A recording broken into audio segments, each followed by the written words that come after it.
Do I need to put any of these things on, or are they all just good as they Just are? leave them right there. Good as they are. Sorry for Okay, the great. notes. No problem. Here. I'll let you know if you get any text messages while I'm up here. There you go. Okay. Yes, great. Yeah, I was going to say I won't type in responses. Can I pull this up, or does it need to stay there? I think it's gonna fall down there. Okay, that's all right. Can you all hear me okay? That works okay? Great, well, good morning, everyone. Thank you so much for being here. Excited to update you on the progress on our effort on homelessness over the last week and the status of our emergency declaration. As you may know, we announced last week at this time our plan to bring 1,000 Denverites indoors, get them access to housing and shelter, and to also work on decommissioning those encampments where people are currently living, and then to keep those neighborhoods free from future encampments. And so we're working on both a two-step process to make sure we're primarily helping people get access to housing. We know the reason why the previous challenges have not been solved is because we cannot move people off of one block if they have no place to go. They end up just on the next block. And so we believe that by actually matching people with housing units that offer dignity and stability, we can get them out of places where they're unsheltered and into housing. That also allows us to get back those public spaces that can be open for everybody to use. So that is our continued priority. A couple of things you will have seen over the last week. You may have seen the new point in time count, which came out to show what our current crisis is. We saw about an 8% increase in our unsheltered and homeless count, so that is continuing to grow up. Not as much as the nearly 33% increase we saw the year before, and so crisis continues and is expanding. That's one of the reasons why we think there's a real reason for action. Yesterday, we launched the Emergency Operations Center. It is open and functioning right now in the city. We have more than 50 city employees who have been activated to work down there. I was down there yesterday. Very productive conversations happening across all agencies and departments to figure out how we can take on these challenges in a coordinated way. And they'll be working directly on how to put together the plan that we need to bring folks into housing. We are looking at housing among 4 different categories of housing that we're targeting. The first is what we think of as existing units. Those would be rental units that are available somewhere in the city where we'll partner with current landlords to be able to acquire those units and be able to immediately house people into those units with leases.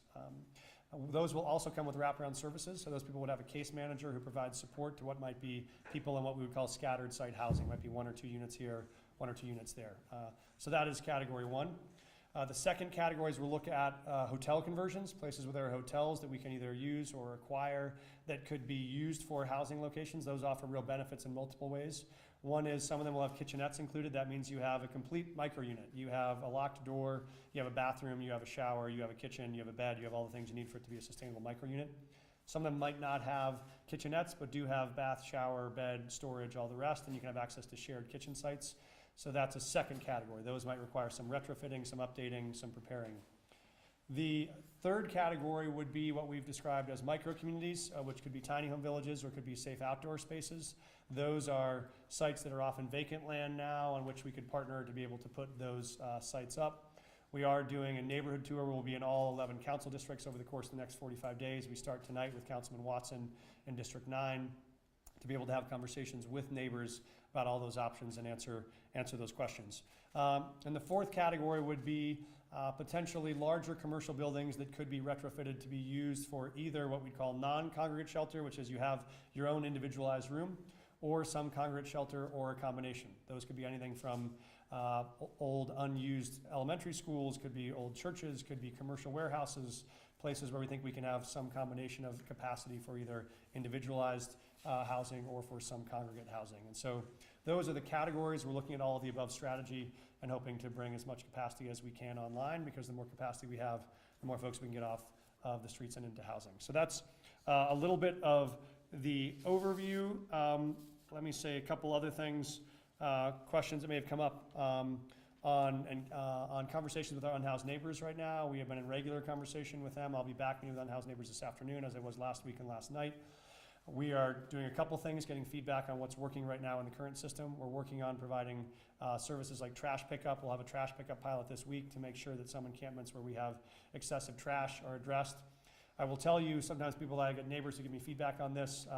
I'll tell you, when I was at one of these sites not long ago, I was there helping do cleanup, and what we had was an encampment that had a box of about 200 individually wrapped microwavable egg bites that some well-intended community member or nonprofit had dropped at a site.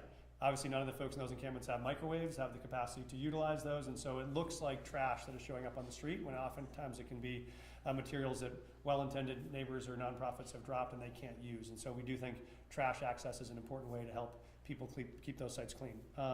So we'll continue to focus on that. I mentioned the community engagement process on our neighborhood tours. Those will be launching. We've also convened a set of community leaders across various stakeholder groups who are helping support these efforts across the city. That includes a broad network of providers. Those are nonprofit organizations that help do anything from shelter work to permanent supportive housing to nonprofit support to community outreach. We're meeting with them. We've been meeting with construction and labor and utility leaders on how would we help prepare these sites, what sort of labor is needed, how do we get the human power we need to get them ready and prepared. We've been meeting with faith leaders across the city to see how they can engage their congregations in wanting to be a part of this long-term solution. We've been meeting directly with the unhoused community, as I mentioned, regularly to get conversations with them, and then also with people in both land and permitting and site acquisition to help us identify locations and get those sites prepared.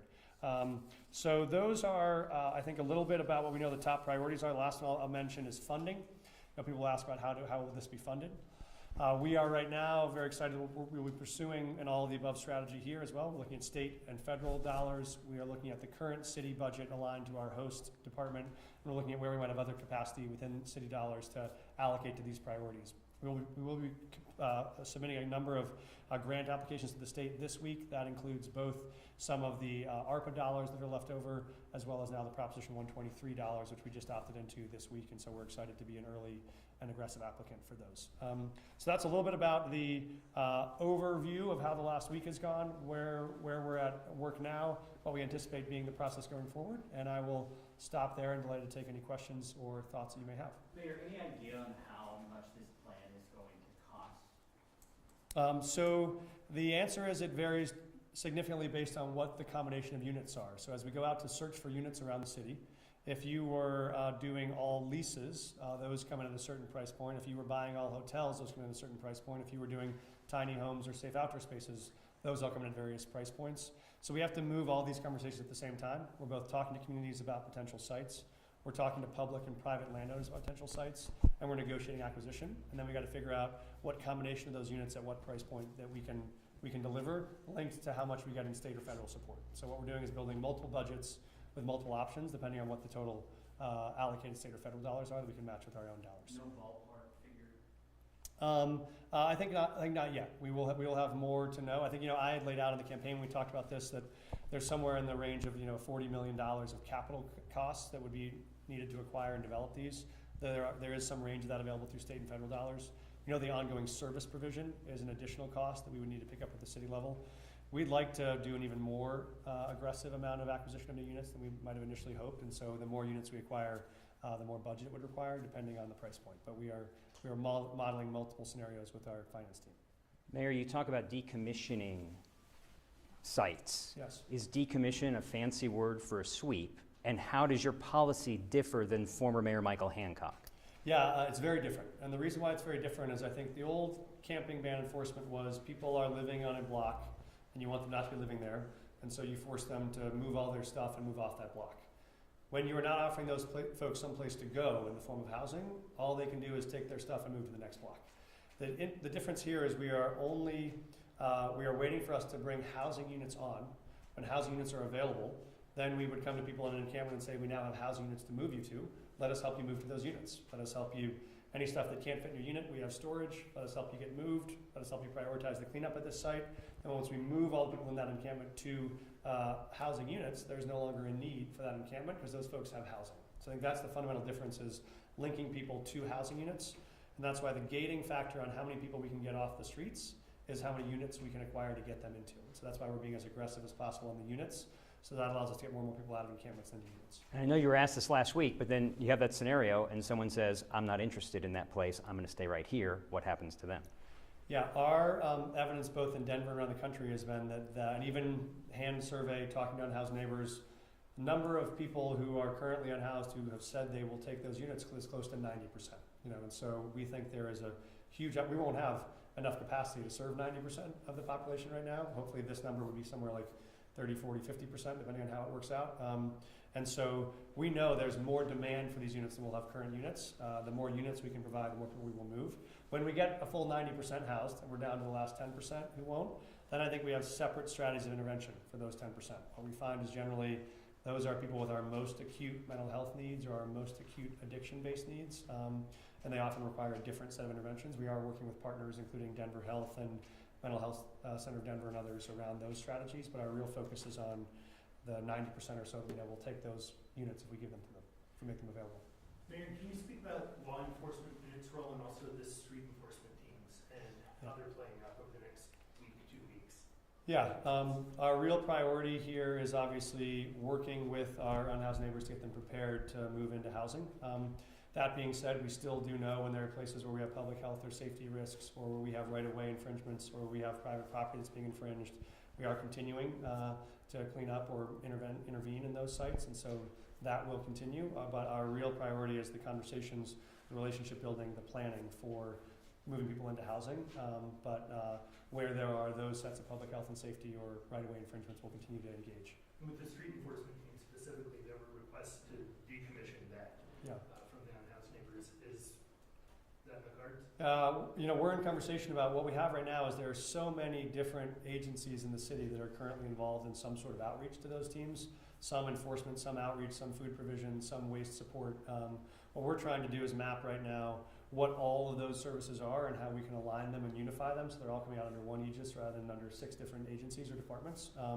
And then figure out who plays what role.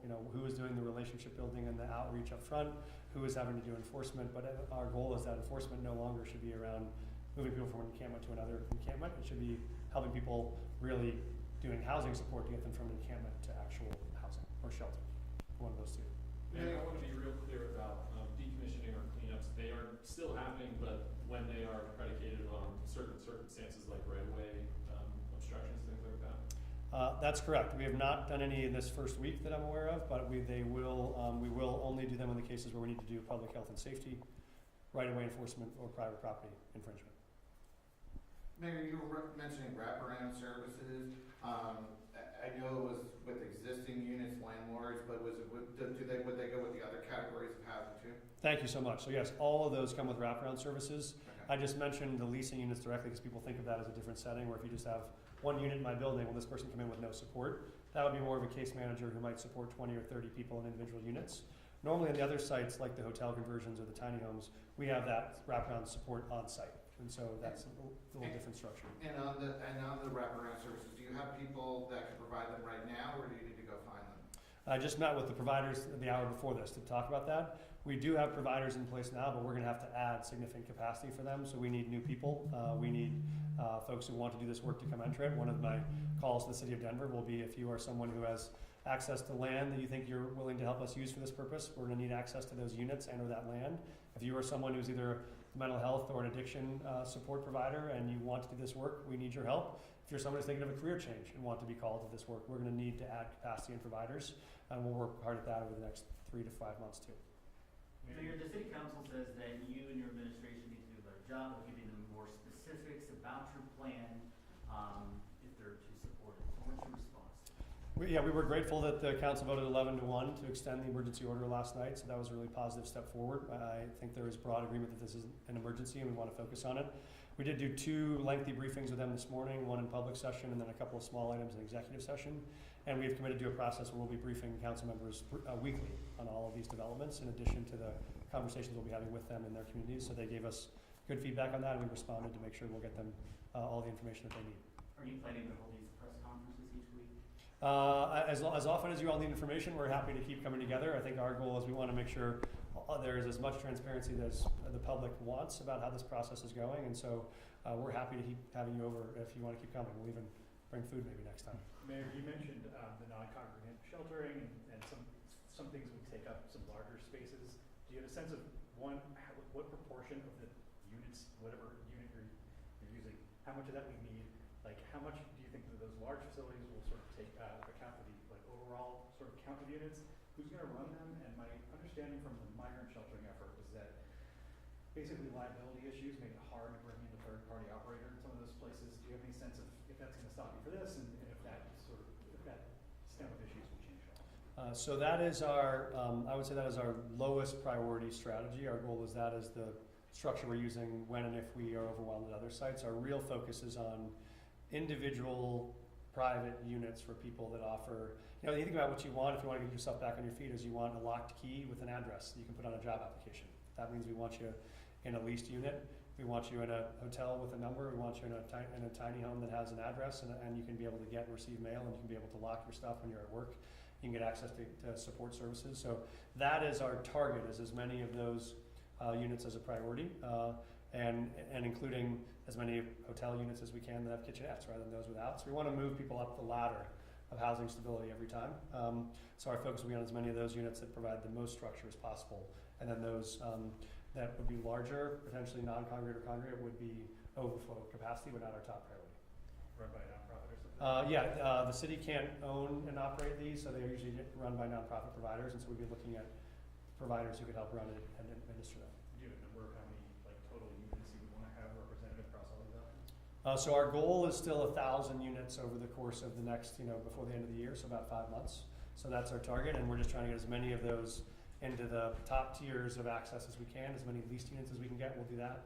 That would be our top priority. As many hotel conversions or units with kitchenettes included, that'd be our second priority. Those without individualized kitchens but with locked doors and access would be our third, and then we go down from there. But that's our priority, is to start at the most structured housing and then move down to versions of housing to shelter to congregate shelter.